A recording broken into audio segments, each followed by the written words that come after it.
Hey guys, so last night I watched a rip of Dune by Denis Villeneuve. I think that's how you pronounce his name. Anyway, really excited for this film. Been waiting for this for feels like since it was announced. I don't even know how long ago it was. Anyway, really excited to see it. Here in New Zealand, the release date's in December, so kind of downloaded it just to see it because I'm so excited. And just to start off with, I have listened to the audiobook of the first one. Love that book. It's probably my favorite book. Watched the David Lynch Dune film, which I actually liked for what it was. It was pretty good. I liked all the casting. I thought the set design, the character design was exceptional and still holds up, which I'll get into a bit later on. Um, anyway, started watching the film, this new one, and was really enjoying it. It's a whatever 2.5 hours. It went along at a pretty brisk pace, all things considered. However, sort of as I was watching it, I was like, okay, cool. They're like taking their time. They're setting everything up, which I thought was a fantastic idea. So I was kind of getting kind of hooked on it at the start. But then, sort of, I guess halfway through, I sort of realized that unfortunately they seem to have skipped a lot of the small important, well, what I would consider important things of the film, and I was struggling to work out whether I knew what was going on because I'd read the books and watched the first movie, or because the film was explaining things so well. So I have a feeling that it was because I'm reasonably well versed in the lore of the first book. But here, okay, let's start off with all the good things. So all the casting I thought was great. I can't remember his name. Is it Thufir Howard or whatever? There's like a dude, and he kind of looks like he looks a bit like the guy who does Darth Vader, James Earl Jones. I thought that guy was great. He's hardly even in it. Jason Momoa was fine. I liked Timothy Chalamet. I thought he was an excellent decision. Um, the chick who played Jessica, Lady Jessica, was great. The casting was fine. There was no issues with any of the casting. Um, the cinematography was stunning. You could not get any better visuals than this film had. It was pretty much perfect. The no complaints at all. The film was stunning, and Denis Villeneuve, all his films look incredible. Blade Runner 2049 looked stunning. Unfortunately, the 2049 was boring as shit. I feel like a lot of his films, and this unfortunately has the same problem, they all look stunning. There's nothing wrong with them on a technical level. Everything is the sound, everything is great. Pacing, really good. They're just not that interesting to watch. It's they just look nice, and it's a shame. 2049, I was watching it and I came out and I was like, that film was incredible, but it was so boring, and I will never watch it again. And I felt like June, unfortunately, was kind of similar in that regard, where I'm like, there's literally nothing really wrong with this film. I'm just not really enjoying it. By the end of the film, I was like, sorry, there's going to be mild spoilers in this. I was like, I kind of don't care if they make a second one, which is not what I was expecting going into it. I was like, oh my God, please make a second one. This is supposed to be, some people were saying it's just as good as the Fellowship of the Ring, on that level, or Star Wars or something when it first came out. They're lying. It's really not. It's a beautiful film, but it's not on that level. It's almost got a, what's that other act? That director does The Dark Knight, Tenet, Christopher Nolan. It's almost got a Christopher Nolan quality, where they're such technically competent filmmakers that they forget that you have to add a bit of character into the film. I felt like there was no heart to the film. I honestly didn't give a shit if Timothy Chalamet died in this film. I knew he's not going to, because it's based on the book and everything, but I just didn't care. There was no tension. There was no The action was sterile. It looked beautiful, but it was sterile. Um, there was no like so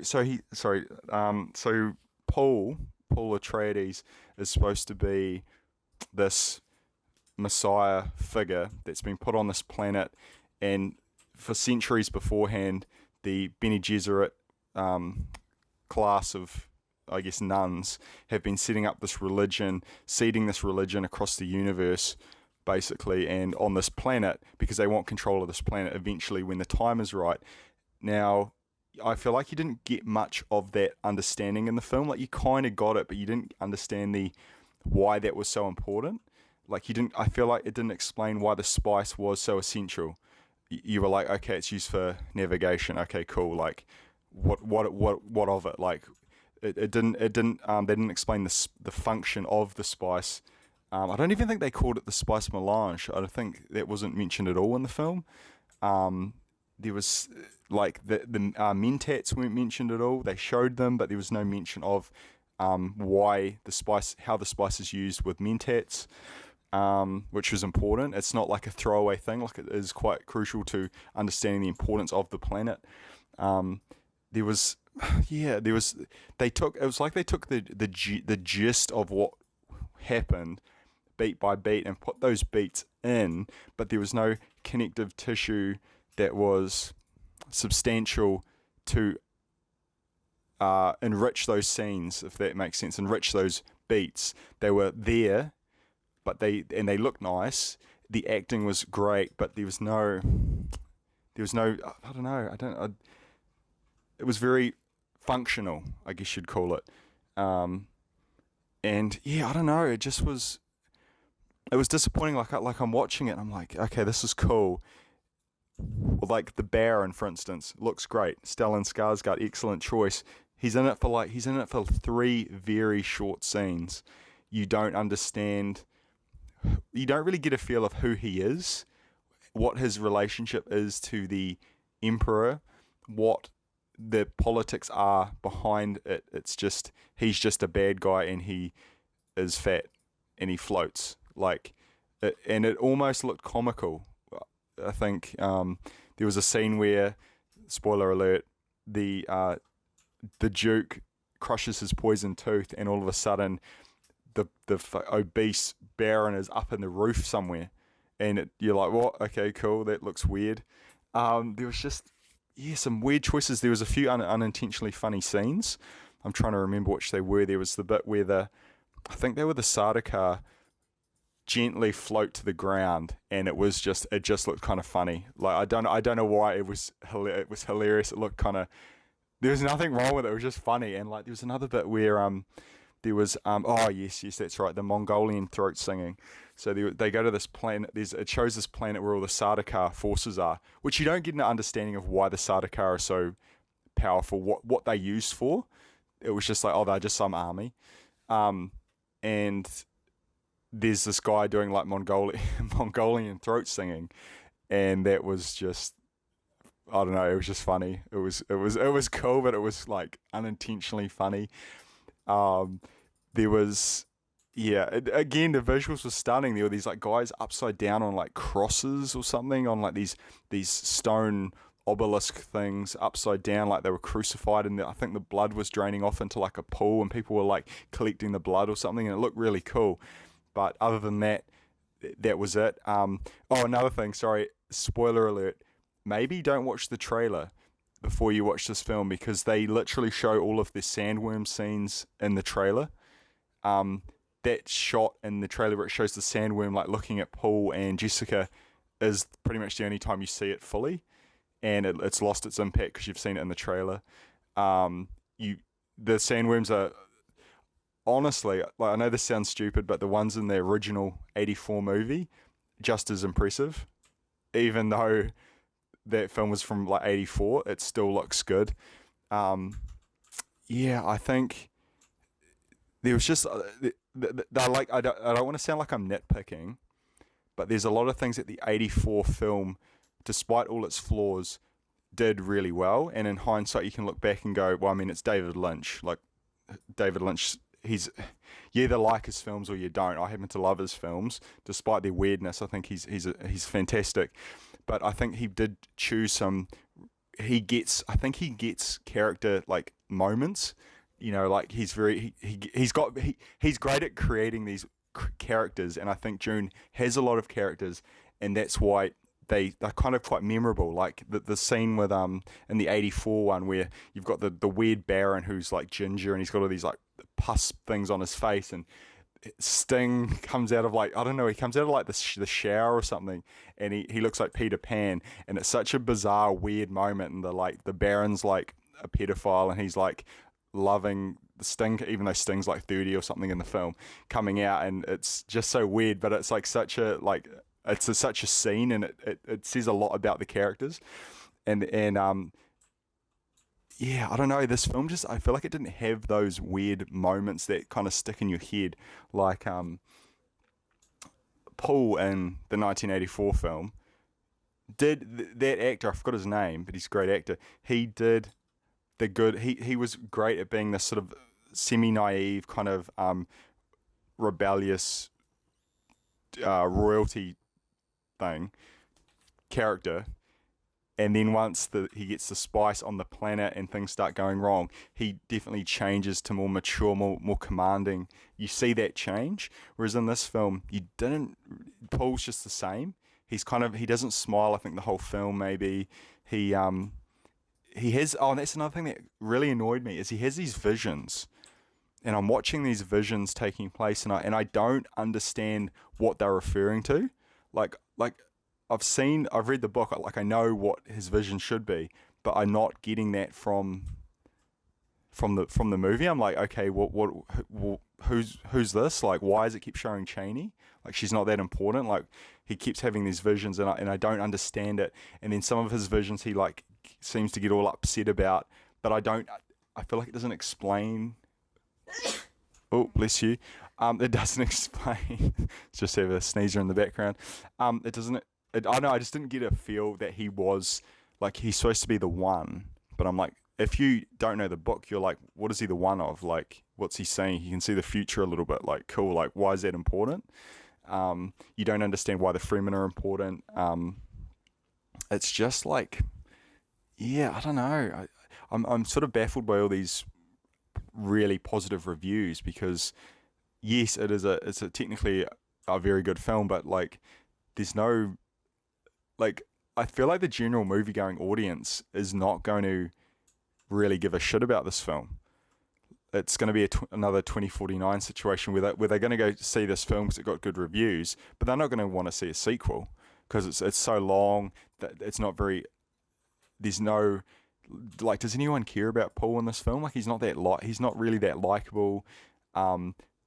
Lady Jessica, who was very important and very powerful in the book, just doesn't really say a whole lot.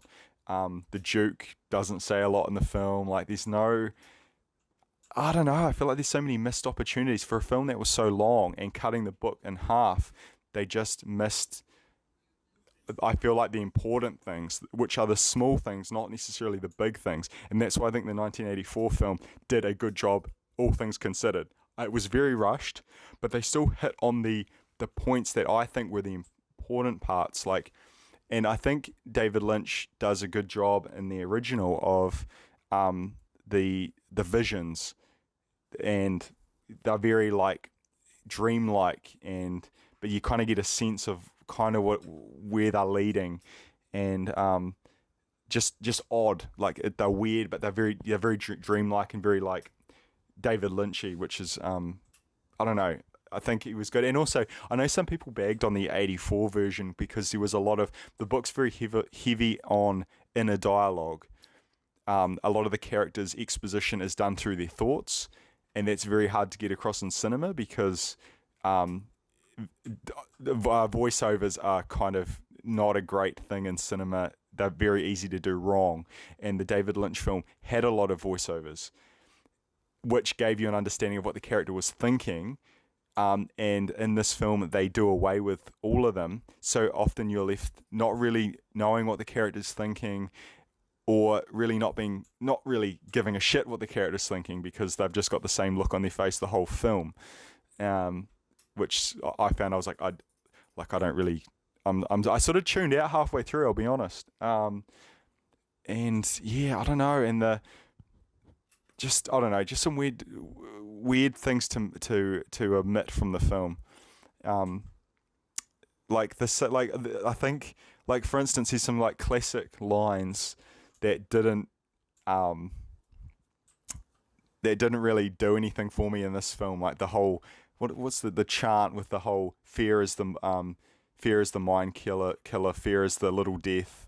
That whole speech thing. Lady Jessica does say it in the film, but Paul is thinking it when he's getting his hand burnt. And the way it's done with her doing it is you sort of miss the fact that he's going through this thought process in his head, and I don't know, I feel like the original did a really good job, and also I feel like the Bene Gesserit in the original looked very distinct. I think this didn't do anything better visually from the characters. It just did them better and modern. I mean, sorry, it didn't do them better. It just did them different and modern. So I still think all those designs in the original hold up fantastically, especially the Bene Gesserit, especially the navigators, because they looked weird as shit in the original. They were like these deformed human things in water tanks that were psychic and blew smoke out their mouths.